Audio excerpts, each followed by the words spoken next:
Tov, on se retrouve Bezrat Hashem quelques jours avant le jour de Tisha B'Av et c'était très important de réviser les halachot qui concernent Tisha B'Av qui tombe un dimanche.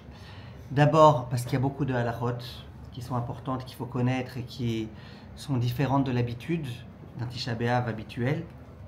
Deuxièmement, parce que dans beaucoup de cas, ça peut arriver que Tisha B'Av tombe un Shabbat, que ce soit repoussé à un dimanche, et ça a l'air d'être un peu ressemblant, puisque dans tous les cas, Tisha B'Av c'est dimanche, et Shabbat c'est une veille du Tisha B'Av. Or, c'est complètement différent. Il y a quelques points similaires, mais il y a aussi beaucoup de points qui sont différents. Donc, c'est très important de rappeler en cette année, c'est quoi les halachot particulières de Tisha B'Av qui tombent un dimanche.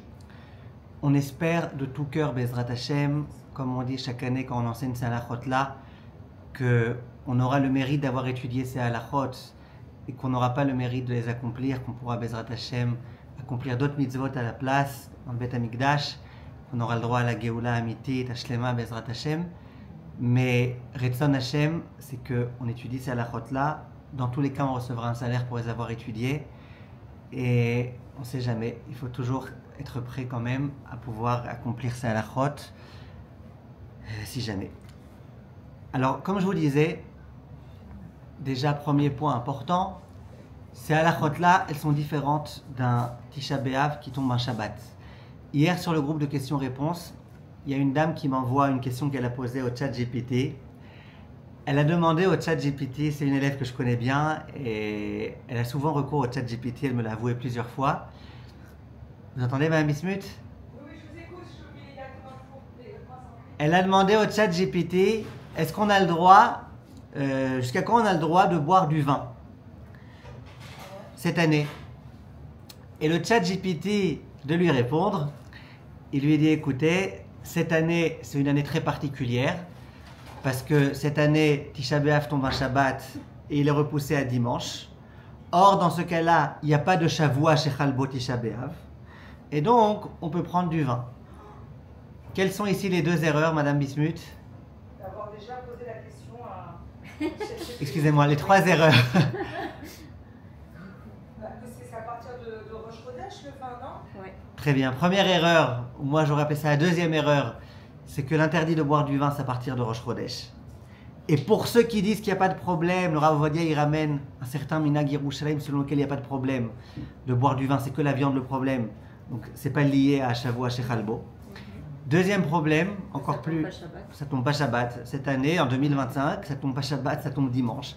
Ça change rien, ça change pas grand-chose dans notre question du vin. Mais voilà une preuve de plus, comme quoi il faut faire attention quand on pose des questions de tout ordre à l'intelligence artificielle. En tous les cas, on va, Bezrat Hashem, maintenant passer en revue toutes les halachot, Bezrat Hashem, de cette année. Première halacha, Shavua chez Chalbo Tisha B'Av. Cette année où Tisha B'Av tombe un dimanche, d'après tous les décisionnaires, il n'y a pas de Shavua chez Chalbo Tisha B'Av. Pour les Sfaradim, par exemple, on sait que les lessives, c'est pas interdit depuis Rosh Chodeshav. C'est interdit depuis Shavua chez Chalbo Tisha B'Av. De porter des vêtements propres, c'est interdit à partir de Shavua chez Chalbo Tisha B'Av. La douche, tout type d'interdit, se couper les cheveux pour beaucoup. C'est interdit qu'à partir de Shavua chez Chalbo Tisha B'Av. Ça veut dire, Se couper les cheveux, les garçons. ça veut dire, j'y arrive, oui, ça veut dire les jours qui précèdent le 9 Av, pour les Sfaradim. Les jours qui succèdent à Shabbat et qui précèdent le 9 Av. Maintenant, dans le cas où il y avait eu l'année dernière, ou il y a 2 ans, je ne me rappelle plus, dans le cas où Tisha B'Av tombe un Shabbat et il est repoussé à dimanche, il y en a qui ont voulu dire Tisha B'Av ça tombe un Shabbat, donc toute la semaine d'avant c'est Shavua chez Chalbo. On n'est pas posé comme ça. Il y en a qui disent comme ça. Cette année où ça tombe un dimanche, Tisha B'Av, il n'y a pas du tout de Shavua chez Chalbo. Pour l'ensemble des poskim, il n'y a pas de Shavua chez Chalbo. Il y en a qui ont voulu dire que malgré tout, en ce qui concerne se raser ou se couper les cheveux, il y en a qui ont voulu dire que c'est bien depuis la semaine d'avant, ça veut dire cette semaine depuis Rosh Chodeshav, de ne pas se les couper, de ne pas se le raser, pour qu'on arrive un peu pas présentable le jour de Tisha B'Av, qu'on arrive un peu comme des endeuillés. Halakha les maaseh, la plupart des poskim disent qu'on a le droit, je parle pour les Sfaradim, de se couper les cheveux, de se raser toute cette semaine, excepté vendredi. C'est bien ce vendredi, pour les hommes qui ont l'habitude de se raser tous les jours qui ne se rasent pas, comme ça ils arrivent Tisha B'Av quand même un petit peu pas présentable, un peu moins présentable, un peu comme des endeuillés. Ça c'était le premier point. Par contre, les halachot qui concernent Rosh Chodesh Av, à savoir ne pas manger de viande, ne pas boire de vin dans la plupart des endroits, ça évidemment que ça restera cette année. Autre halakha qui est à partir de Rosh Chodesh Av, Mema'atim Besimcha. On essaye de réduire les occasions de joie, les festivités et les choses de ce genre-là. Donc, des gens qui veulent faire des grands kiffs, il vaut mieux les laisser pour après Tisha B'Av. D'accord? Maintenant, j'en arrive tout de suite à vendredi. Ce vendredi, ça va être donc l'avant-avant-veille de Tisha B'Av. Donc a priori, il n'y a rien de particulier l'avant-avant-veille. S'il y a un point auquel il faut penser, il ne faut pas l'oublier, c'est tout le point des vêtements qu'on va porter le jour de Tisha B'Av. Le jour de Tisha B'Av, lui, on n'a pas le droit de porter des vêtements propres, qui ont été lavés, qui viennent de sortir de la machine. Donc cette semaine, on n'a peut-être pas Shavua chez Chalbo Tisha B'Av, mais on a quand même Tisha B'Av. Ça, c'est resté. Cette année, d'ailleurs, on a un vrai Tisha B'Av. C'est pas Tisha B'Av qui tombe Shabbat et qu'on repousse, c'est un vrai Tisha B'Av. Donc, on n'aura pas le droit, Tisha B'Av, de mettre des vêtements complètement propres. D'autre part, il y en a qui auraient dit, c'est quoi le problème? Je laisse ma tenue de Shabbat. Et puis voilà, je l'ai déjà portée pendant toute une journée. Elle s'est déjà salie. Ma belle chemise de Shabbat, il y a déjà de la sueur qui a pu rentrer à l'intérieur. Très bien. Réponse non. Tu n'as pas le droit de Tisha B'Av de mettre des beaux vêtements de Shabbat. Donc si Shabbat, tu as une chemise particulière, un chemisier particulier, quelque chose de particulier, tu n'as pas le droit de Tisha B'Av de mettre. C'est pour ça qu'on rappelle à tout le monde, le vendredi, avant l'entrée de Shabbat, de porter les vêtements qui comptent porter le jour de Tisha B'Av pendant au moins une petite demi-heure. Et de cette façon-là, à Tisha B'Av, il pourra, Bezrat Hashem, porter ses vêtements qu'il aura déjà portés la veille de Tisha B'Av. Et de cette façon-là, d'une part, le jour de Tisha B'Av, il ne portera pas des vêtements complètement propres. D'autre part, il ne portera pas les vêtements de Shabbat. Que se passe-t-il si quelqu'un a oublié? Il a oublié et maintenant il se rappelle, Motzei Shabbat, ça y est, on rentre en plein Tisha B'Av, il a oublié. Est-ce qu'il vaudra mieux qu'il porte ses beaux vêtements de Shabbat pendant Tisha B'Av? Ou est-ce qu'il vaudra mieux qu'il prenne des vêtements maintenant tout propres de semaine, mais tout propres? Le Rav Ben Sion Abba Shaul, il dit, il vaut mieux porter les vêtements de Shabbat mais sales que de porter des vêtements tout propres. Il y a un conseil qui est donné par certains, qui consiste à dire, si vraiment tu n'as pas fait, tu prends des vêtements, tu les poses par terre, pendant au moins une demi-heure, même un peu plus. Si tu es vraiment pressé, tu piétines dessus un peu pour bien le chiffonner. Et comme ça, c'est un vêtement qui n'est pas propre. Il vient de sortir de par terre. Donc c'est un vêtement qui n'est pas propre. Ça, c'est les préparatifs importants le jour de vendredi. Et maintenant, les vêtements qu'on portera pendant Shabbat. Ce Shabbat, qui va être Shabbat Chazon, qui va être la veille de Tisha B'Av, on porte des vêtements tout à fait normaux, les vêtements de Shabbat. Même chez les Ashkenazim, où il y a tout type de discussion, la plupart des Ashkenazim, ils s'accordent pour dire qu'on peut mettre les vêtements de Shabbat, pendant le Shabbat de Shabbat Chazon, bien que c'est des vêtements qui sont propres, bien qu'ils ont été lavés avant, bien que tout ce que tu veux, on aura le droit de porter des vêtements propres le jour de Shabbat. On a le droit de manger de la viande, c'est même une mitzvah de manger de la viande. On a le droit de boire du vin, c'est une mitzvah de boire du vin. Ce Shabbat-là, pour l'instant en tous les cas, concernant tous ces points-là, c'est un Shabbat qui est tout à fait normal. Question. Vendredi soir. Est-ce que vendredi soir, un couple marié a le droit de se retrouver? À nouveau, il y a des gens qui s'embrouillent. Avec les années où Tisha B'Av tombe un Shabbat et où c'est repoussé à dimanche. Quand Tisha B'Av tombe un Shabbat et c'est repoussé à dimanche, donc vendredi soir, tu es en plein Tisha B'Av. En plein Tisha B'Av, en général, on n'a pas de relation. Tu dis, ouais, mais là c'est Shabbat. Ouais, mais on rentre dans un problème. Marloquette entre Shulchan Aruch, Rama et compagnie. Là, cette année, on n'a pas du tout ce problème. Pourquoi cette année, on n'a pas du tout ce problème? Parce que cette année, c'est la veille de Tisha B'Av. On a vu nulle part dans les poskim que la veille de Tisha B'Av, on n'a pas le droit d'avoir des relations. La nuit de Tisha B'Av, on n'a pas le droit. La veille ou l'avant-veille, ou pendant les 9 jours, ne me dites pas je suis mahmir, moi je fais pas, je suis mematim et simcha. Non, il n'y a pas. Donc, en particulier, on sait très bien que le fait d'avoir des enfants, c'est quelque chose qui rapproche la venue du Mashiach. Bref, il y a beaucoup de choses. Donc là, on veut vraiment rapprocher le Mashiach, le Beth Amikdash. Donc il n'est pas question d'éviter. Donc cette année, où vendredi soir, ça va être que Erev Tisha B'Av et non pas l'El Tisha B'Av, pour l'ensemble des poskim, il n'y a aucun problème d'être ensemble. On peut être ensemble, c'est mieux d'être ensemble, il n'y a strictement aucun problème. Maintenant, j'arrive à Shabbat après-midi. Donc vendredi soir, on a compris, tout est normal. On mange, on boit normalement, on dort normalement, on ne sépare pas les lits, tout va bien. Maintenant, qu'est-ce qui se passe le Shabbat après-midi? Donc Shabbat matin, on va prier une petite fila normale. Shabbat après-midi. Alors, premièrement, il y a une question qui se pose. Est-ce qu'on a le droit d'étudier la Torah normalement? Vous savez qu'à Tisha B'Av, c'est interdit d'étudier la Torah de façon ordinaire, le jour de Tisha B'Av. Le jour de Tisha B'Av, on n'étudie pas la Torah de façon naturelle. Ça veut dire que si quelqu'un il aimerait étudier des halachot le jour de Tisha B'Av, des halachot qui le réjouissent, c'est interdit. Le jour de Tisha B'Av, la seule chose qu'on a le droit d'étudier, c'est soit des choses qui ne réjouissent pas, par exemple les keynotes de Tisha B'Av, par exemple le texte de la Gemara dans Masechet Gittin où on relate la destruction du Beth Amikdash, par exemple les lois du deuil, par exemple, il y a des choses qui ne réjouissent pas, ou qui attristent. À Tisha B'Av, on a le droit d'étudier des choses qui ne réjouissent pas. Les choses qui réjouissent, on n'a pas le droit. Je me rappelle encore, c'était je crois il y a 2 ans, il y a un Rav qui donnait un cours de Daf Yomi, et il a dit à tout le monde, bon alors demain, Bezrat Hashem, on ne pourra pas faire le shiur de Daf Yomi le matin de Tisha B'Av parce que c'est avant Chatzot. Après Chatzot, Bezrat Hashem, voilà. Chatzot c'est à 13h, ou un truc comme ça. On fait le shiur de Daf Yomi à 13h. Alors après j'étais le voir en discrétion, je lui ai dit, mais on n'a pas étudié le Daf Yomi Shabbat. Il dit non, c'est après Chatzot. Je dis, pas Shabbat, Tisha B'Av, excusez-moi. Tisha B'Av. Je lui ai dit, mais on n'a pas le droit d'étudier le Daf Yomi à Tisha B'Av, c'est de la Gemara, c'est pas des dapim là qui sont des dapim qui attristent. Il m'a dit, ok, mais on fait après Chatzot. Je lui ai dit, alors il n'y a aucune différence. Après Chatzot, il y a les différences qu'on peut s'asseoir sur un banc. Il y a, mais on n'a pas le droit, de la même façon qu'on n'a pas le droit après Chatzot de mettre des chaussures en cuir. De la même façon, on n'a pas le droit après Chatzot de.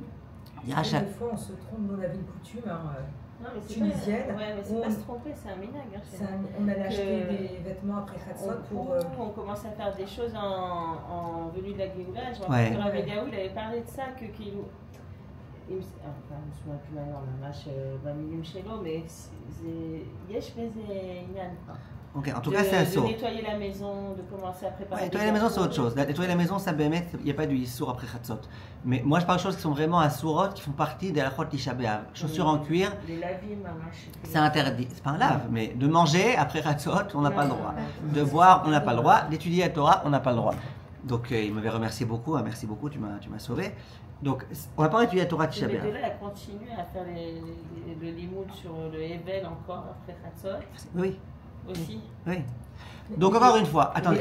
Finalement, on prépare la Géoula et les hommes ils continuent avec. Les télim au niveau de. Ah, très bien, une seconde. Venez pour l'instant, on se concentre sur ce qui concerne cette année. Cette année, donc, excusez-moi, encore une fois. En général, à Tisha B'Av, on n'a pas le droit d'étudier la Torah. La Torah à proprement parler, je ne parle pas maintenant de dire des télim, c'est des tfilot, c'est des supplications, ou pas mal de poskim autorisent de les lire. Là, je parle de l'étude de la Torah. Donc en général, Tisha B'Av n'a pas le droit d'étudier la Torah. Vient le Rama, et il dit, je parle toujours en général, après on arrive à cette année, et il dit en général, non seulement le jour où Tisha B'Av on n'étudie pas la Torah, mais déjà la veille de Tisha B'Av, après Chatzot, on n'a pas le droit d'étudier la Torah. Comme ça, le Rama, il dit. Ça veut dire que si Tisha B'Av, ça tombe un mercredi soir, et bien mercredi en journée, à partir de Chatzot, midi et demi, quelque chose comme ça, il faut regarder dans le calendrier, on n'a pas le droit d'étudier la Torah. Pourquoi, dit le Rama, on n'a pas le droit d'étudier la Torah déjà la veille de Tisha B'Av? Pour 2 raisons. Première raison, c'est que si tu étudies la Torah la veille de Tisha B'Av, eh ben, la joie de l'étude de la Torah, elle va continuer à t'accompagner pendant quelques bonnes heures. y compris à l'entrée de Tisha B'Av. Or, Tisha B'Av, il faut être dans la rasra.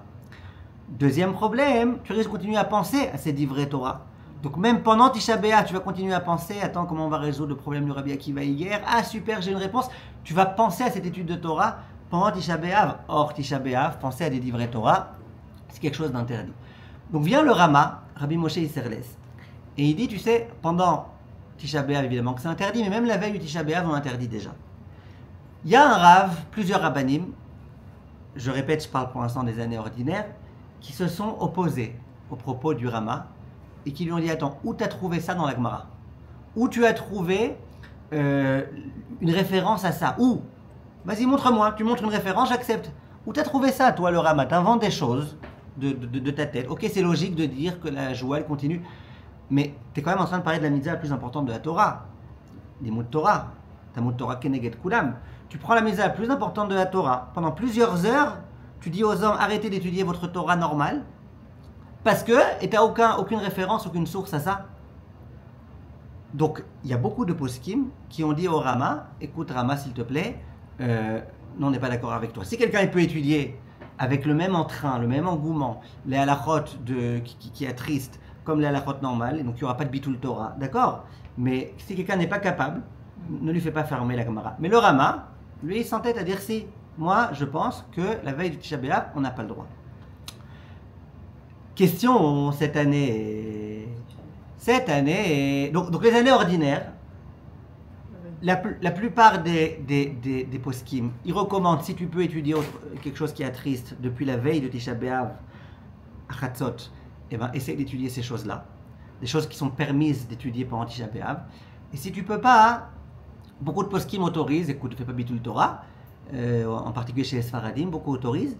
Chez les Ashkenazim, ils sont un peu plus mahmirim. Question cette année. Cette année, la veille du Tisha B'Av, ça tombe un Shabbat. Puisque ça tombe un Shabbat, Shabbat, on n'a pas le droit d'être en avelout. Il y a même des poskim qui veulent dire, tu n'as pas le droit, Shabbat, d'étudier des choses qui attristent. Pas le droit, Shabbat, il faut être joyeux. Et le Shabbat, il passe avant la avelout. Dans plein de domaines, même dans la vraie avelout, dans le vrai deuil, il y a plein de choses que Shabbat, on fait, alors que pendant les Shiva, on ne fait pas. Donc, viennent les poskim et demandent qu'est-ce qui se passe cette année. Est-ce que cette année, après Chatzot, ça veut dire Shabbat après-midi, est-ce qu'on aura le droit de faire le Avot Ubanim avec nos enfants, d'étudier avec eux la Gemara qu'ils ont étudiée durant la semaine, des Mishnayot, est-ce qu'on aura le droit ou pas? Alors, il y en a qui disent, alors le Rama, le même Rama, lui il va jusqu'au bout dans sa lancée. Et lui il dit, même cette année où ça tombe un Shabbat, on n'a pas le droit, la veille de Tisha B'Av, après Chatzot, d'étudier des choses qui réjouissent. La plupart des Sfaradim, et même beaucoup d'Ashkenazim, dans ce contexte précis de Tisha B'Av qui tombe un dimanche, et donc de Erev Tisha B'Av qui tombe un Shabbat, ils disent on peut étudier ce qu'on veut. Donc à nouveau, si quelqu'un il est aussi à l'aise quand il étudie des choses qui ne sont pas réjouissantes, et qui veut tenir compte des propos du Rama, pas des choses attristantes, mais des choses pas réjouissantes, qu'il le fasse. Mais disons que cette année, pour la plupart des poskim, on peut étudier ce qu'on veut. Si vous voulez organiser un cours chez vous, Madame Bismuth, Shabbat après-midi, même un cours qui n'a rien à voir avec Tisha B'Av, vous avez le droit. Pour la plupart des poskim, l'essentiel c'est de ne pas faire bitul Torah et d'étudier comme il faut. Mais si, alors maintenant, on peut étudier, mais si maintenant ça nous attriste et qu'on ne veut pas être triste encore pendant Shabbat, comment ça se passe? Ouais. Parce que finalement... Non, n'étudiez pas. Si c'est des choses qui vont vous attrister, n'étudiez pas. On a dit de commencer à faire les ilchot, réviser les ilchot chez la Lavim, chez la Sol, Massour, Mamuta. Ça vous attriste pas, ça, c'est? Non, bon, ça c'est technique encore. Voilà, ça c'est permis, ça attriste pas. D'accord. On commence pas avec les Sipourim et compagnie. Quel Sipourim? Non, du Kinot et compagnie, c'est pas le moment. Kinot, non. Bon, Shabbat, c'est un problème de s'attrister. Okay. Maintenant, on arrive à la halacha de Seuda Shlishit. Seuda Shlishit, il va falloir la faire suffisamment tôt pour qu'on puisse la terminer avant le coucher du soleil. Ce jeûne-là, un peu comme le jeûne de Yom Kippour, bien que ce n'est pas du tout un jeûne de Horaïta, mais un peu comme le jeûne de Kippour, il faut recevoir le jeûne, on reçoit le jeûne depuis la Shkiyat HaChama, depuis le coucher du soleil. Ok?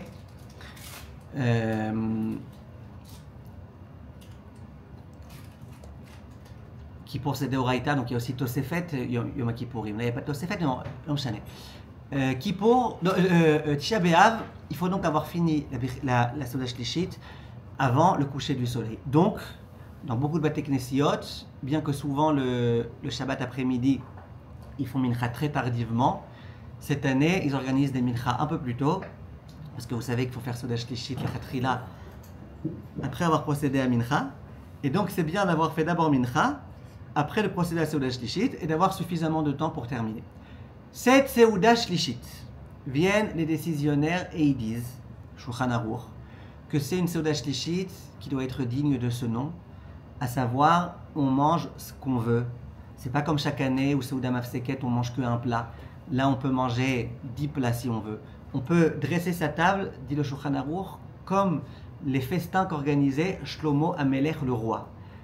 Un repas royal, c'est l'expression pour montrer que il n'y a aucune retenue concernant le plaisir qu'on peut avoir dans la consommation. Et les décisionnaires, ils disent plus que ça. Ils disent même si toi jamais à Seuda Shlishit tu manges de la viande. Si tu veux cette année manger de la viande pour Seuda Shlishit, tu as le droit. Tu veux manger du poisson, de la damrout, tu as le droit. Cette Seuda Shlishit, bien que c'est une veille de Tisha B'Av, mais c'est Seuda Shlishit. Donc on a le droit de manger, on doit manger des bonnes choses.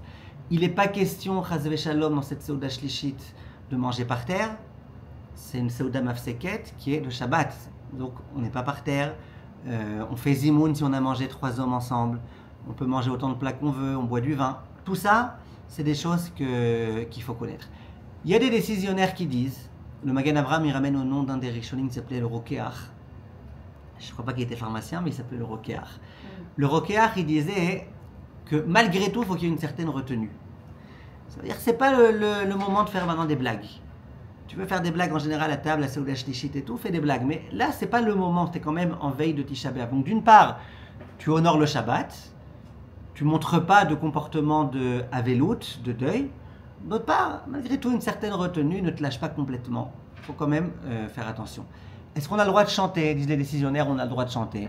En partie, même si les gens, même des gens qui chantent jamais à Seuda Shlishit cette année, qui veulent chanter, ils ont le droit. En particulier, les chants de Seuda Shlishit. C'est souvent des chants un peu rasra, un peu monotone. Et donc, il n'y a pas de problème à chanter cette année les chants de Seuda Shlishit. Maintenant, il y a un Rav qui s'appelle le Rav Saria Debelski, qui est niftar il y a quelques années.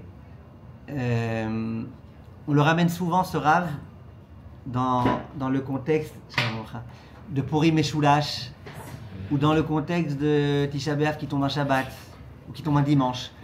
Parce qu'il a écrit des livres, justement, sur ces cas très précis. Des petits livres assez fins, sur ces cas un peu bizarroïdes. Et c'était hier c'est son Yahrzeit, il est décédé, hier c'est son Yahrzeit. Et lui, il dit, et tout le monde ramène en son nom, et la vérité, moi, je ne comprends pas. Il dit, non seulement il faut avoir fini le repas à Seuda Shlishit, avant la Shkiat HaChama, mais il faut aussi avoir fait Maïm Acharonim avant la Shkiat HaChama.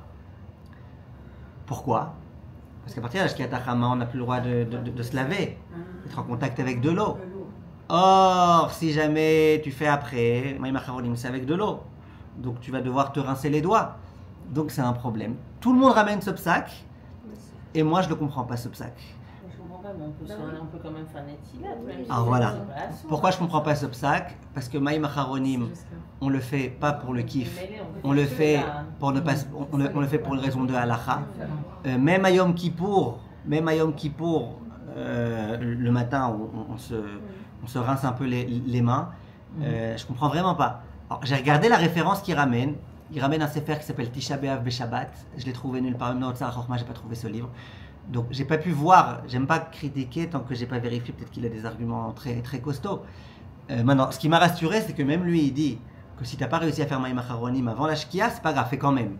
Donc ça m'a rassuré. Donc Kaniré, il veut dire si tu peux faire avant, pourquoi tu ferais après, un truc comme ça. En tous les cas, tout le monde ramène ça. Bien que je comprends pas, tout le monde ramène ça. Donc il faut avoir procédé à tout ça avant la Shkiat HaChama, avant le coucher du soleil. Là, il y a un point intéressant il y a 2 points. Premier point, il y a beaucoup de gens qui vont se dire, écoute, Seuda Shlishit, Seuda Mafseket. Il y a beaucoup de gens qui vont dire écoute, il faut beaucoup manger. Mangez beaucoup, demain c'est le jeûne. Mangez beaucoup, hein, n'oubliez pas de boire, buvez beaucoup. Et après vous allez avoir soif demain. Demain c'est un jeûne difficile. Alors, voilà, il faut savoir que les poskim ils disent qu'il n'y a aucun problème de manger beaucoup parce que demain c'est le jeûne. Si on pense que c'est bien de manger beaucoup. Il n'y a aucun problème à le penser dans son cœur ou dans sa tête. À se dire je mange beaucoup parce que. Aucun problème, zéro problème. Le seul problème c'est de le dire. Un peu comme disent les décisionnaires, quelqu'un Shabbat qui veut dormir parce que le lendemain il a une journée très chargée. Il a le droit de se reposer tout Shabbat s'il veut, en l'honneur du lendemain. Évidemment c'est dommage pour son Shabbat, il passe à côté du Shabbat, mais il n'y a pas d'interdit de dormir. Il n'y a pas d'interdit de penser je dors pour avoir des forces demain. Irurim mutarim. Le problème c'est quoi? C'est de le dire. Ne dis pas je vais dormir pour avoir des forces pour demain parce que ça rentre un petit peu dans le cadre de Hachana. Donc là pareil, on peut dire, on peut manger particulièrement, mais de dire on va manger beaucoup pour avoir plus de force demain, ça il faut éviter de le dire. Si ça nous sort de la bouche par erreur, ça nous sort. Même à nos enfants et tout, on ne peut pas leur dire buvez, buvez, demain c'est jeune. Il faut que la bouteille, je fais. Voilà, par exemple, ou alors on leur boit beaucoup. On leur pense à boire, on n'oublie pas de boire, mais ils vont comprendre, ils sont pas. Les bismuth, ils sont pas chras. Alors ça c'était. Oui, maintenant un autre point. Ça je l'ai vu. Ça je l'ai vu dans un rave qui s'appelle le Rav Pinchasi. Il avait sorti il y a quelques années quand c'est tombé dans un cas pareil, un dimanche. Ou un Shabbat, je ne me rappelle plus, il avait parlé de ce cas-là. J'avais bien aimé ce qu'il avait dit, donc je voulais le partager avec vous. Il a dit, on a un principe, c'est que, donc vraiment on est dans le détail, c'est-à-dire si vous oubliez ça, c'est pas très grave, mais on est là pour essayer de faire les choses au top du top, donc autant bien réfléchir. Il y a un principe qui s'appelle mitzvot srichot kavana. Ça veut dire que quand, le jour de Rosh Hashanah, je vais écouter le shofar, il ne faut pas que je me dise j'écoute la trompette. Parce que si je me dis j'adore la trompette, bon ça c'est pas aussi classe que la trompette, mais c'est pas mal. Allez, je vais écouter. Je ne suis pas quitte de la mitzvah. Mitzvot, tzrichot, kavana. La kavana ça veut dire la kavana de s'acquitter. Il faut que je fasse la mitzvah parce que c'est une mitzvah de la Torah. Mitzvot, tzrichot, kavana. En particulier les mitzvot de Horaïta. Je vais donner de l'argent à un pauvre, c'est bien que je me dise je viens accomplir la mitzvah de mon créateur. Je vais mettre les tefilines, mets les tefilines, pas parce que c'est un porte-bonheur, mais parce que Hachem, il m'a demandé de mettre les tefilines. Toutes les mitzvot de la Torah, c'est important de le faire. Je vous rassure, si un homme écoute le shofar à Rosh Hashanah, et qu'il a oublié d'avoir cette kavana, on devrait dire, t'es pas quitte. Mitzvot srichot kavana, c'est-à-dire que sans kavana, t'es pas quitte. Il y a un raf qui s'appelle le Chaye Adam, il dit, vous inquiétez pas. En général, quand quelqu'un, le jour de Rosh Hashanah, il va écouter le shofar, c'est pas parce qu'il aime la trompette. Implicitement, c'est parce qu'il vient accomplir la mitzvah. Donc c'est vrai qu'il lui mieux valu qu'il ait la kavana explicite. Je viens accomplir la mitzvah, mais même s'il ne l'a pas eu, implicitement on considère que pourquoi tu as été accomplir cette mitzvah-là? Pourquoi tu as été jusqu'au Beth Knesset pour écouter le shofar? Pourquoi tu as mis tes tefillin ce matin? Il y a bien une raison. Donc, même si tu n'as pas eu ta kavana explicite, implicitement, on interprète ton intention comme étant une intention d'accomplir la mitzvah. Vient le Rav Pinchasi, il dit quelque chose de très intéressant. Il dit quand on vient manger les seudot Shabbat, et quand on vient manger en particulier la seuda Shlishit, eh ben c'est une mitzvah. Donc c'est bien d'avoir la kavana, d'accomplir la mitzvah. Je viens pas manger stam pour manger, je viens manger parce qu'Hachem m'a donné l'ordre. Maintenant, que se passe-t-il quand quelqu'un n'a pas cette kavana? On dit bon, il n'a pas la kavana, mais implicitement on imagine qu'il a accompli la mitzvah parce que c'est Shabbat. Et qu'il faut faire des repas Shabbat, en particulier quand on est en hiver et qu'on n'a pas faim du tout à Seuda Shlishit, en particulier quand on amène exprès 2 pains. Pourquoi tu amènes 2 pains? En général, tu n'amènes pas 2 pains. Donc, on interprète l'intention de la personne comme si son intention c'était de vouloir accomplir la mitzvah. Vient le Rav Pinchasi et il dit mais quand ça tombe une veille du Tisha B'Av, et que dans tous les cas, les veilles du Tisha B'Av, toujours tu manges, et même s'il n'y avait pas de mitzvah de manger, tu aurais quand même mangé parce que demain c'est jeûne. Donc ton comportement de manger, on risque de ne pas l'interpréter par défaut comme étant, évidemment c'était soit pour manger, c'est que tu fais Seuda Shlishit, non. On risque de l'interpréter, demain il y a jeûne, donc tu manges. Donc il dit c'est particulièrement important. Maintenant, or il n'y a pas de mitzvah de Seuda Mafseket, la veille du Tisha B'Av. on mange Soda Mafseket parce qu'on mange Soda Mafseket. Pour la plupart des poskim, c'est pas une mitzvah à proprement parler. Donc, c'est important cette année, plus que toujours, d'avoir la kavana. Je viens accomplir la mitzvah de Soda Shlishit. Je mange pas que parce que demain c'est jeune et je veux pas avoir faim, mais je viens accomplir la mitzvah de Soda Shlishit. Voilà. Et là, par allusion, Madame Bissoud, vous direz à vos enfants, je viens pas maintenant manger et beaucoup boire pour ne pas avoir soif demain. Je viens accomplir la mitzvah de Seuda Shlishit. Donc buvez beaucoup, ok? Vous avez compris? Tov. Autre question intéressante, importante, qu'on nous pose chaque année et à laquelle je voulais répondre. Il y a des gens qui prennent avant les jours de jeûne ce qu'on appelle le kalitzom, le tzom kal, tout type d'additifs, de nourriture, de comment on appelle ça, de compléments, voilà, compléments nutritifs. Parfois les femmes qui allaitent, elles prennent ça, parfois les femmes enceintes, elles prennent ça, parfois les gens en bonne santé prennent ça. Tout type de choses qu'on prend pour mieux jeûner, pour que ce soit plus facile de jeûner. Et en général, il n'y a aucun problème de prendre ça. Le jeûne, il sera plus facile, tant mieux pour toi. Il y a une question qui a été posée à propos de Kippour. Kippour, il y a écrit Ve'ainitem et nafshotechem. À Kippour, il faut un peu souffrir. Or, quand tu prends ce machin-là, tu souffres un petit peu moins. Permis, interdit. La plupart des décisionnaires, ils ont dit c'est permis, il n'y a pas de problème. Mon problème, c'est cette année. Les oraot, c'est de prendre ce médicament avant l'entrée du jeûne. Or, avant l'entrée du jeûne cette année, on est Shabbat. Shabbat, on n'a pas à préparer pour la semaine. Si tu prends aujourd'hui ce, entre guillemets, médicaments, ces vitamines, ces ajouts, ces compléments, tu les prends en l'honneur de Shabbat. Est-ce qu'il n'y a pas par hasard un problème de Hachana? Question qui a été posée par tous les décisionnaires. Et ils ont tous répondu en autorisant. Pourquoi ils ont répondu en autorisant? Vous avez déjà dit déjà les vitamines, il y avait déjà une marque loquette, on pouvait autoriser. Mais là, je ne parle pas pour l'instant de l'aspect vitamines, médicaments, je parle de l'aspect préparation de semaine à Shabbat. De Shabbat à semaine.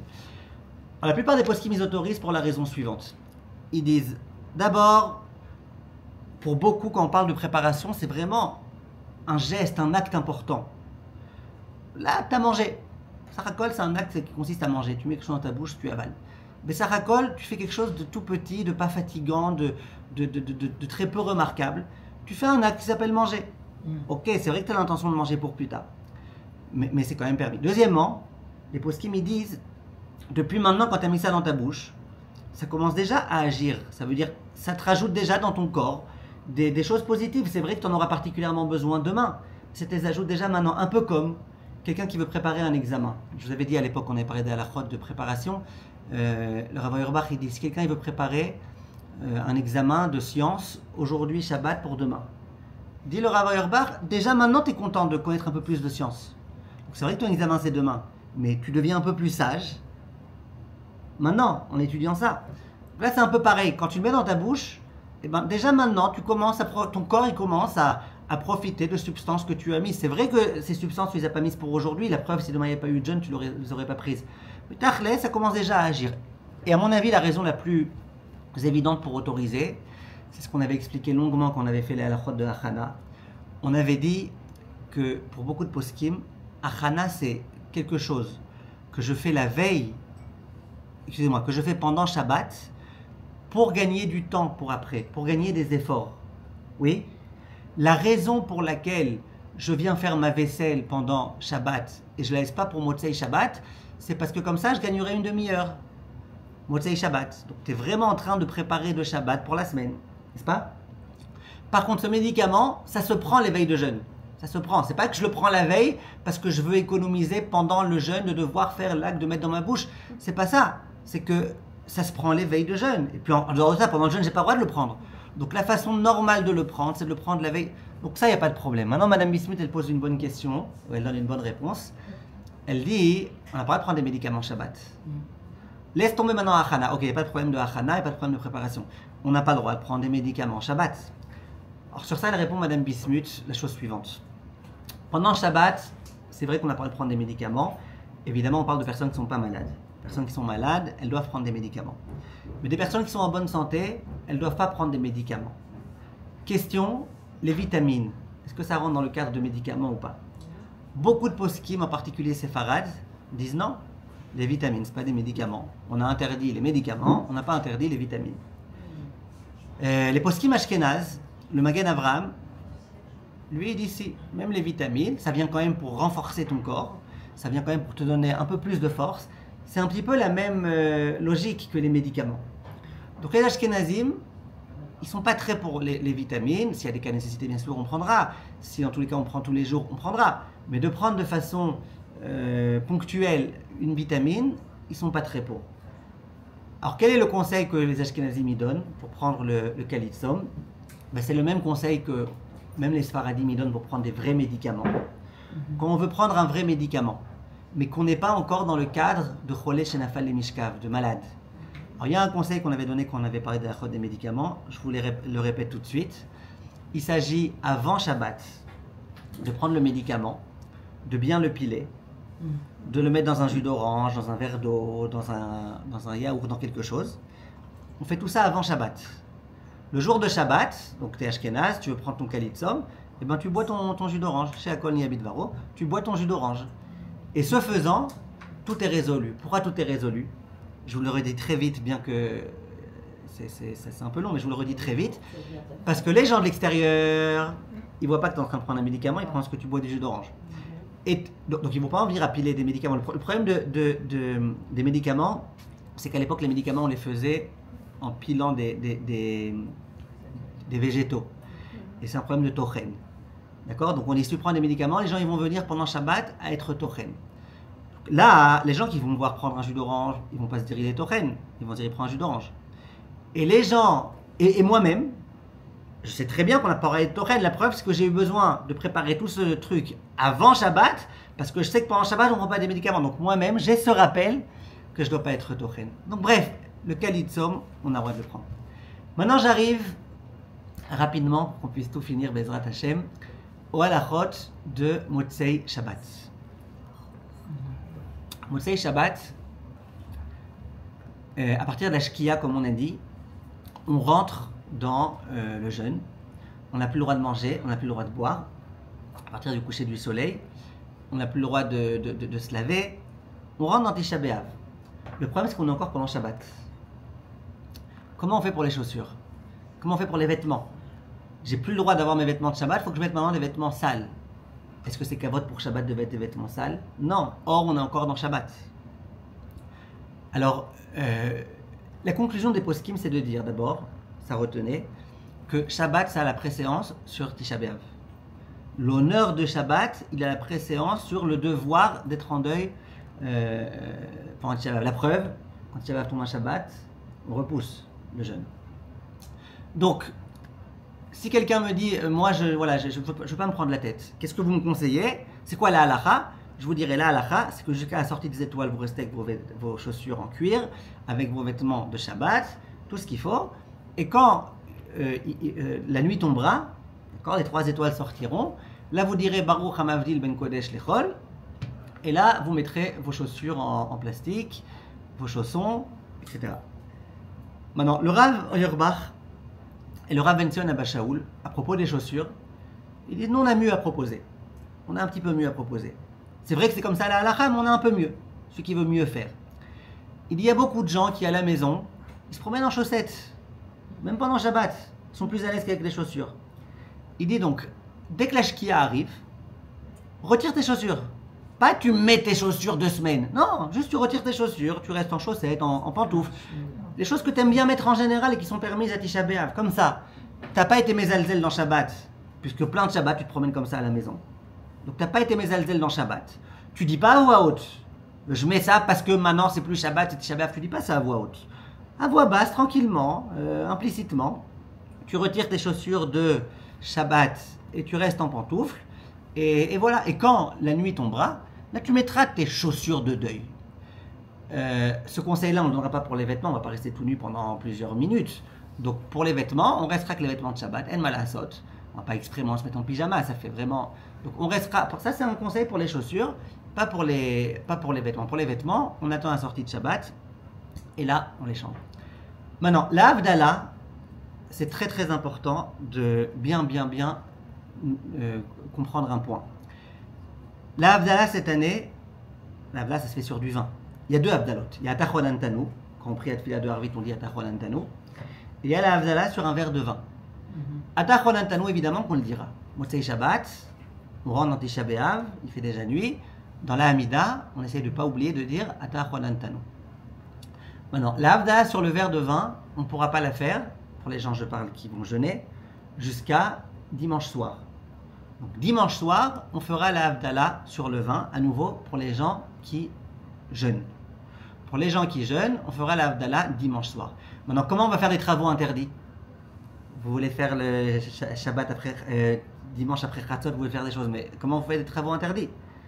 Pour faire les travaux interdits, on se repose sur la Havdalah qui consiste à dire Baruch Hamavdil Ben Kodesh Techol. On ne dit pas le nom d'Hachem, on dit juste Baruch Hamavdil. Vous voulez mieux faire penser le nom d'Hachem dans votre cœur, Baruch Hamavdil Ben Kodesh Techol. Vous voulez encore mieux faire, vous dites Baruch Hamavdil Ben Kodesh Techol, ou Venor Lechosher, ou Ben Israël, Abim Ben Yomashebe, Shetim Amaase, Baruch Hamavdil Ben Kodesh Techol. Mais en tout cas, il ne faut pas prononcer le nom d'Hachem, ce n'est pas la vraie Havdalah. C'est juste une Havdalah qui me permet de pouvoir faire des melachot. De toute façon, les mélachot, on les fait à partir de Motzei Shabbat, puisqu'on va devoir allumer la lumière, l'éteindre. C'est pour ça que je vous dis. Donc à Motzei Shabbat. C'est pas jusqu'au lendemain.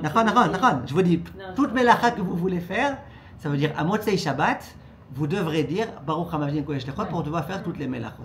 On ne va pas faire la bougie et tout ça. Très bien. La bougie. La bougie, on avait déjà vu ensemble plusieurs fois que la bougie, c'est quelque chose qui a rien à voir avec Motzei Yom Tov ou avec Motzei Shabbat. Ça a à voir à quoi? Adam Arishon qui a découvert le feu un samedi soir. Donc, que tu bois du vin, que tu bois pas de vin, que ta vraie Havdalah elle soit ce soir, elle soit demain, ça change strictement rien.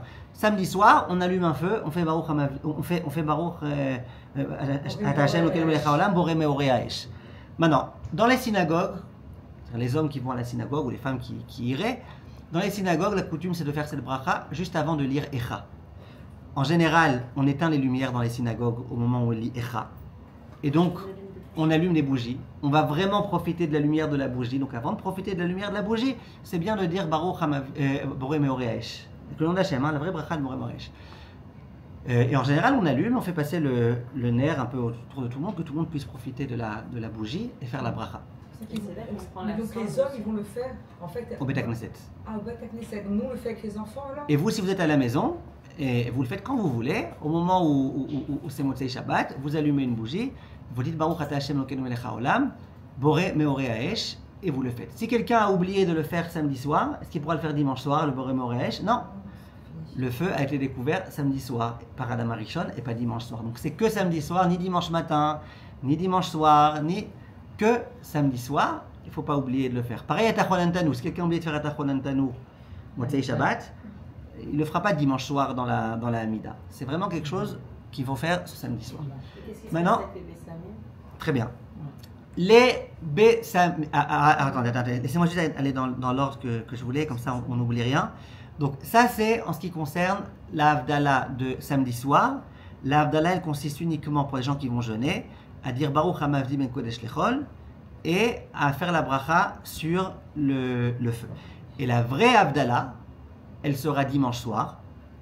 On prendra un verre de vin, même pour les Ashkenazim, même pour les Ashkenazim qui jusque-là ne voulaient pas prendre du vin et tout. Dimanche soir, excusez-moi, on prendra un verre de vin et on ne fera pas tous les psukim d'avant, ça y est écrit dans les poskim, tous les rishon et tzion, tout ça on ne dit pas. On commence directement par la Havdalah, Sabri Maranan, Baruch Ata Hashem borei peri hagefen, borei meorei ha'esh, on ne fait pas, c'est dimanche. Les Bessamim, on ne fait pas. Les Bessamim, c'est quelque chose qu'on fait pour ravigorer l'âme, pour que l'âme ne soit pas trop triste. C'était Motzei Shabbat, quand on est pendant Tisha B'Av, si, sois triste, tu as raison d'être triste. Donc il n'y a pas de Bessamim. Maintenant, Motzei Shabbat, il n'y a pas de Bessamim non plus. L'âme elle est triste. Alors zéro. On a le droit de sentir les Bessamim pour certains. Certains poskim disent qu'on a le droit de faire cette bracha de Borei Tzbe Bessamim ou Borei Tzbe Bessamim. D'autres disent que non, c'est une marloquette. Mais il y a ceux qui disent oui, pas dans le cadre de la Havdalah. C'est une institution qui a été faite pour que l'âme, elle soit pas trop triste, et à Tisha B'Av, elle doit être triste. Maintenant, j'en arrive tout de suite aux personnes, et ça c'est très très fréquent. Il y a des personnes qui ne peuvent pas jeûner. Qui ne peuvent pas jeûner parce qu'elles sont malades, qui ne peuvent pas jeûner parce que leur médecin il leur a interdit de jeûner, qui ne peuvent pas jeûner parce que c'est des femmes qui sont dans des grossesses à risque, qui ne peuvent pas jeûner parce qu'il y a eu des antécédents. Bref, il y a des personnes, une femme qui ne peut pas jeûner parce qu'elle vient d'accoucher il y a 3 jours, il y a 10 jours, il y a une femme qui allait, elle a un bébé qui est pâle. Il y a des cas de femmes ou d'hommes auxquels on dit vous n'avez pas le droit de jeûner, vous ne devez pas jeûner. Alors là, ce qui se passe, et moi je le dis qu'à Seder, quand quelqu'un cette année m'appelle et me demande est-ce que je dois jeûner dans mon cas ou pas, à chaque fois que je dis tu jeûnes pas, ou à chaque fois que je dis écoute tu commences à jeûner mais peut-être tu devras casser, à chaque fois je dis si tu casses, d'abord tu dois faire quoi? La Havdalah. On n'a rien le droit de manger ou de boire tant qu'on n'a pas fait une vraie Havdalah. Le samedi soir, votre mari n'est pas encore rentré à la maison, vous n'avez pas encore fait la Havdalah, vous voulez allumer la lumière, vous faites Baruch HaMavdil, ça suffit. Mais manger, interdit. Que de l'eau, vous avez le droit de boire, rien d'autre. On n'a rien le droit de manger ni de boire, à part de l'eau, tant qu'on n'a pas fait la Havdalah. Donc, c'est quelqu'un qui doit manger vendredi soir, samedi soir, ou dimanche en journée, qui fasse la Havdalah. Cette Havdalah, est-ce qu'on la fait sur du vin ou pas? Alors, beaucoup de poskim ashkenazim m'ont dit, écoute, ne te moque pas du monde, ça fait déjà 9 jours que tu ne bois pas du vin, et maintenant, à Tisha B'Av, tu vas boire du vin? Non? Alors quoi? En fait, sur Shechar Medina. Shechar Medina, ça peut être de la bière. Shechar Medina, ça peut être voilà, du Tropicana, du Prigat, ça, le Prigat, 100% jus d'orange. Ça peut être café au lait pour certains, mais pas du vin. Le Rav Ben Sion et le Rav Ovadia Yosef, ils disent non, c'est vrai qu'en général on ne boit pas de vin, mais là tu bois le vin pour la mitzvah, tu ne le bois pas pour ton kiff. La mitzvah, les khatrila de faire la Havdalah, c'est sur du vin ou du jus de raisin. Donc tu fais sur du vin ou du jus de raisin. Et c'est pas grave que ce soit le jeûne. En malasot. Donc les personnes qui doivent faire la Havdalah, pour les Sfaradim, la plupart des Sfaradim, elles le feront soit sur du jus de raisin, soit sur du vin. Elles boiront un Revit ou un Rov Revit comme on fait toujours. Elles font sur le jus de raisin. Pour Rav Ovadia et Rav Ben Sion, elles font sur du vin ou du jus de raisin. Et qu'est-ce que je voulais vous dire? Oui, et aussi il y a une grande question. Si quelqu'un sait qu'il pourra réussir à tenir le jeûne samedi soir, mais que dimanche à partir de 10h du matin ça va être dur, est-ce qu'il fait malgré tout d'office la Havdalah Motzei Shabbat, ou est-ce qu'il fait dimanche au moment où il va devoir avoir vraiment faim? Alors c'est une marloquette, mais beaucoup de poskim disent non, mais si tu sais, alors fais-le. La Havdalah est instituée Motzei Shabbat, pas dimanche. Donc si tu as un doute, tu dis peut-être je vais réussir à tenir le jeûne, peut-être pas. Alors là ne fais pas la Havdalah. Et puis si vraiment tu as besoin de rompre le jeûne, tu feras la Havdalah. Mais si d'office, tu sais, ton médecin il t'a dit madame, on n'a pas le droit de jeûner. Donc d'office, tu sais que depuis le matin, dès que tu vas te réveiller, tu vas manger. Alors, beaucoup de poskim, c'est comme ça que Rav Ovadia dit et d'autres, fais déjà Motzei Shabbat, comme ça tu fais comme il faut. On a une question très intéressante. On ne pourra pas s'étendre sur le pourquoi et le comment, mais juste au moins que vous le sachiez. Comment elle fait la cette personne qui doit manger? Elle doit faire juste Baruch HaMavdil ou boire du vin? Elle doit boire, oui, elle doit faire Baruch HaMavdil et boire du vin. Boire du vin. Du vin ou du jus de raisin. Elle va continuer son jeûne jusqu'au lendemain. De quoi? Tu donnes cette phrase. Si elle veut pas boire, elle peut rester sans manger samedi soir. Donc elle va rester. Non, mais en général, dans ce genre de cas, on dit que ça change plus grand-chose. Ça veut dire. Dans tous les cas, on conseillera de ne pas manger des bêtises, des sucreries et tout ça. Une personne qui doit seulement boire, qui a qu'un vin, disons. Alors, boire de l'eau, il n'y a pas de problème, on a dit. Donc elle ne fait pas d'Havdalah si c'est boire que de l'eau. C'est avec les midot. Si c'est boire que de l'eau, non, sans les midot. Si c'est boire que de l'eau, il n'y a pas de problème. Tout ça, j'en parle dans le livre La naissance de A à Z. Là-bas, j'explique une femme qui doit à Tisha B'Av. J'explique tout. J'explique là-bas que les mesures, c'est que pour Kippour et pas pour Tisha B'Av. J'explique un peu tout ça. Maintenant, juste, je voulais vous dire quelque chose. Un truc très intéressant. Les enfants. J'ai un enfant qui a 9 ans. On est d'accord qu'à 9 ans, c'est l'âge à partir duquel ils sont obligés de faire la Havdalah. Je ne peux pas dire qu'il n'a pas écouté la Havdalah, tant pis, il écoutera la semaine prochaine. 9 ans, il est en âge de Chinour. 7 ans même, il est en âge de Chinour. Donc, chaque semaine, je dois faire en sorte quand je fais la Havdalah qu'il soit là. Et s'il n'était pas là quand j'ai fait la Havdalah, je dois lui dire là, Aziz, tu prends un jus de raisin et tu fais la Havdalah. On est d'accord ou pas? On est d'accord aussi qu'un jeune de 9 ans, on ne va pas lui dire de jeûner pendant Tisha B'Av. On ne va pas lui dire de jeûner. Donc, question, est-ce qu'il va devoir faire la Havdalah ou pas? Les gens, ils n'y pensent pas à ça. Les gens, ils donnent à leur enfant cette année à manger dimanche matin. Et ils ne pensent pas, attends, mais il n'a pas fait l'Avdala, lui. Ok, papa, il fera Motsei Shabbat, mais lui, dimanche soir, mais lui, il n'a pas fait. Alors, je vais vous dire, c'est une grande marloquette à poskim, cette question-là. Est-ce que les enfants, ils n'ont pas le droit de manger tant qu'ils n'ont pas fait l'Avdala, dans ce cas précis, ou pas? Le Rav Ovadia Yosef et le Rav Ben Zion Abba Shaul, eux, ils disent il faut faire l'Avdala. Il faut faire. Les enfants, avant de manger, dimanche matin ou samedi soir, qu'ils fassent d'abord l'Avdala. Le Rav Chaim Kanievski, le Rav Eliashiv, eux, ils disent non. Non, l'Avdala, ça sera dimanche soir. Quand papa il fera l'Avdala, il les acquittera.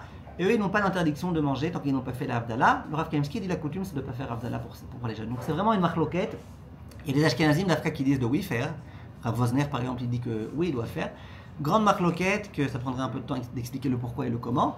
Donc sachez qu'il y a deux opinions et que ça dépend. Maintenant, juste, je termine avec... Mais c'est pas à 9 ans qu'ils peuvent commencer à s'entraîner pour les jeunes aussi? Non, 9 ans, c'est beaucoup trop petit. Aujourd'hui en particulier, c'est beaucoup trop petit. Les jeunes, ils sont... Non, la guide, ils sont très contents s'ils ont passé la nuit sans avoir bu un verre d'eau. Ok, or que la nuit. Or que la nuit, qu'il fasse la Avdala s'il veut, dimanche matin. Ok, donc c'est... Maintenant, je finis avec le dernier point. Le Beth Amikdash, comme on sait, il a été détruit. Il a commencé à être détruit le 9 Av, mais ça a continué le 10 Av. Donc, grande question, à partir de quand tous les interdits sont levés? Tous les interdits de viande et de vin et compagnie. Alors, écoutez bien, on a ici une marloquette, et ça c'est comme chaque année, hein. Là je vous dis rien de particulier maintenant pour cette année, ça c'est comme chaque année. Pour les Sfaradim, le vin et la viande, ça va rester en vigueur jusqu'à dimanche soir. Jusqu'à dimanche c'est Shabbat, jusqu'à lundi soir. Dimanche c'est le 9 Av, lundi c'est le 10 Av, lundi toute la journée, ni viande ni vin. La nuit tombera, on aura le droit de prendre la viande et le vin. Par contre, les autres interdits, la douche, la lessive, préparer les bagages pour aller se promener et compagnie, tout ça on a le droit à partir de... non, dès dimanche soir. Dès dimanche soir, les Sfaradim, on a le droit. Les Ashkenazim, eux d'une part ils sont plus mahmirim que nous, d'autre part ils sont plus mekilim que nous. Les Ashkenazim, ils disent la viande et le vin, c'est jusqu'à Chatzot. Lundi jusqu'à Chatzot. Lundi jusqu'à midi et demi, 1h, c'est lundi jusqu'à Chatzot. Donc là, ils sont plus mekilim que nous. Puisque nous, on dit que c'est jusqu'au soir qu'on n'aura pas le droit de prendre la viande et du vin. Par contre, où est-ce qu'ils sont plus mahmirim que nous? Eux, ils disent que tous les interdits, ils ne seront levés que le lendemain à Chatzot. C'est-à-dire que pour eux, vin et autres interdits, tout est égal. On n'a pas le droit. C'est-à-dire que quelqu'un qui dit, et ça fait déjà 9 jours, je ne me suis pas douché, laisse-moi maintenant me doucher, ça y est, dimanche soir, laisse-moi me doucher. Non, on ne te laissera pas de se doucher. Pourquoi? Pour un Ashkenaz, je parle. Tu prends un Ashkenaz, il faut attendre demain midi. Et là, encore une fois,